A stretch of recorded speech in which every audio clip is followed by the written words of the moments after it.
सुशासन दिवस के मौके पर पंचकुला में कार्यक्रम का आयोजन किया गया है। देश के पूर्व प्रधानमंत्री अटल बिहारी वाजपेयी की जयंती पर आयोजित कार्यक्रम को मुख्यमंत्री मनोहर लाल ने संबोधित किया। उन्होंने कहा है कि इस दिन को हम सुशासन दिवस के बजाय इस संकल्प दिवस के रूप में मनाते हैं। सीएम मनोहर लाल ने कहा कि कानून का शासन भी सुशासन है। इसके साथ मुख्यमंत्री मनोहर लाल ने कई योजनाओं की घोषणा भी की।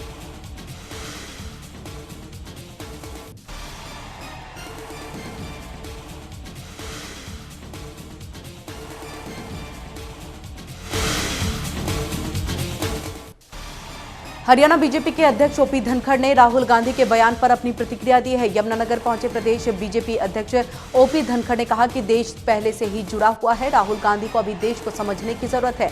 कांग्रेस पर परिवारवाद का आरोप लगाते हुए उन्होंने कहा कि कांग्रेस में बस एक ही परिवार को तवज्जो दी जाती थी। पूर्व प्रधानमंत्री अटल बिहारी वाजपेयी की जयंती के अवसर पर संबोधित करते हुए बीजेपी नेता ने कहा कि अटल बिहारी वाजपेयी ने गुड गवर्नेंस की राह दिखाई है और उनके बताए रास्ते पर देश और प्रदेश आज आगे बढ़ रहा है।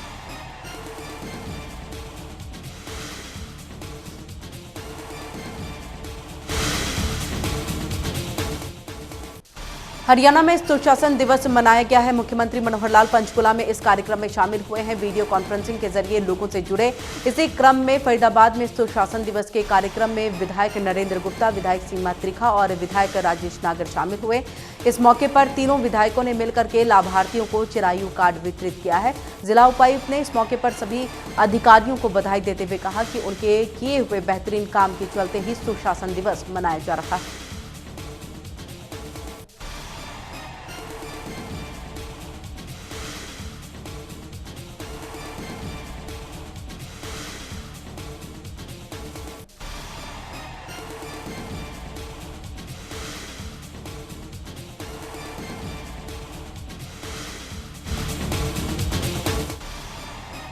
कुरुक्षेत्र में सुशासन दिवस के अवसर पर कार्यक्रम का आयोजन किया गया है। इस कार्यक्रम में खेल राज्य मंत्री संदीप सिंह और विधायक सुभाष सुधा मौजूद रही हैं। ये कार्यक्रम लघु सचिवालय में आयोजित किया गया है, जिसको मुख्यमंत्री मनोहर लाल ने वीडियो कॉन्फ्रेंसिंग के जरिए संबोधित किया।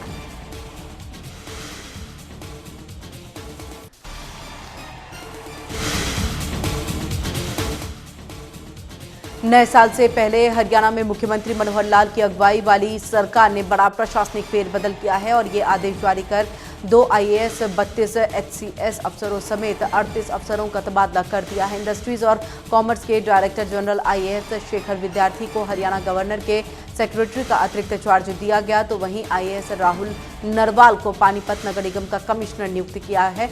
पहले वो भिवानी और चौरखी दादरी के जिला म्यूनिसिपल कमिश्नर रह चुके हैं।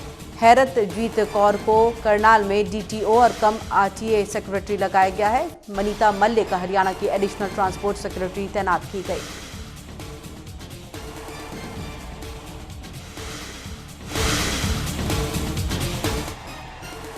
गुलाचिका में कोहरे का प्रकोप लगातार जारी है। स्टेट हाईवे पर कोहरे के कारण वाहनों की रफ्तार धीमी दिखाई दे रही है। इसके साथ ही लोग ठंड से बचने के लिए क्षेत्र में कई जगह अलाव का सहारा भी लेते दिख रहे हैं।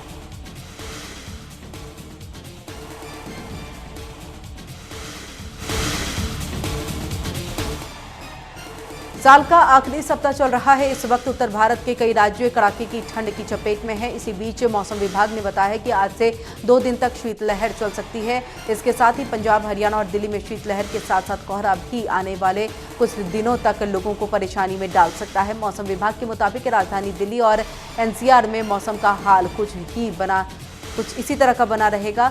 आज दिल्ली में न्यूनतम तापमान 4 डिग्री पहुंच गया है। ठंड की वजह से ट्रेनों के आवागमन पर असर भी दिखाई दे रहा है। सिर्फ दिल्ली ही नहीं, चंडीगढ़, पठानकोट और हरियाणा में भी कड़ाके की ठंड है।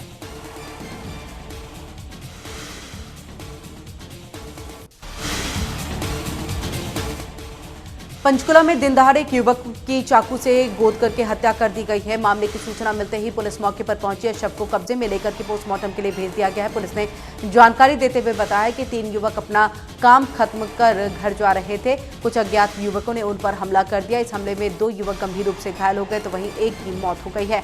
इसके बाद पुलिस ने मामला दर्ज कर जांच शुरू कर दी है।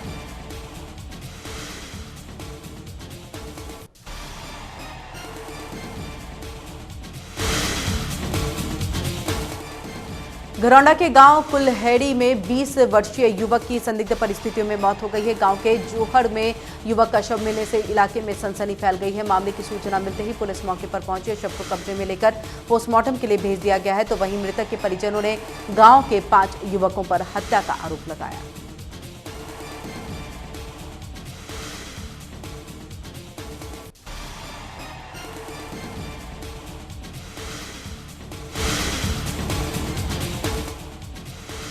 करनाल में किसानों ने अपनी मांगों को लेकर के विरोध प्रदर्शन किया है। किसानों ने बिजली बिल में लगाए गए टैक्स को हटाए जाने, 10 साल पुराने डीजल और 15 साल पुराने डीजल वाहनों को हटाए जाने की मांग की है। इसके साथ ही फसलों की बिक्री पर लगाए गए नए शुल्क का विरोध करते हुए सरकार से तुरंत इसे हटाने की मांग की। किसानों के प्रदर्शन को देखते हुए प्रशासन की तरफ से कड़ी सुरक्षा व्यवस्था की गई है।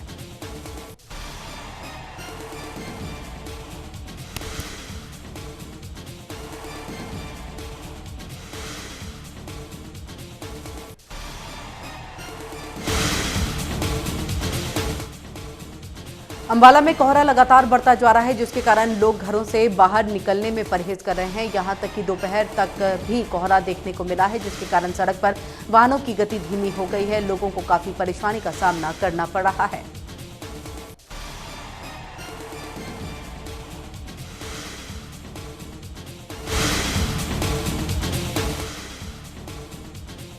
पूरे देश में सुशासन दिवस मनाया गया है। इस बीच अपनी ड्यूटी के दौरान उत्कृष्ट कार्य करने वाले अधिकारियों को जिला प्रशासन ने सम्मानित किया। इस कार्यक्रम में राज्य मंत्री कमलेश ढांडा शामिल हुए।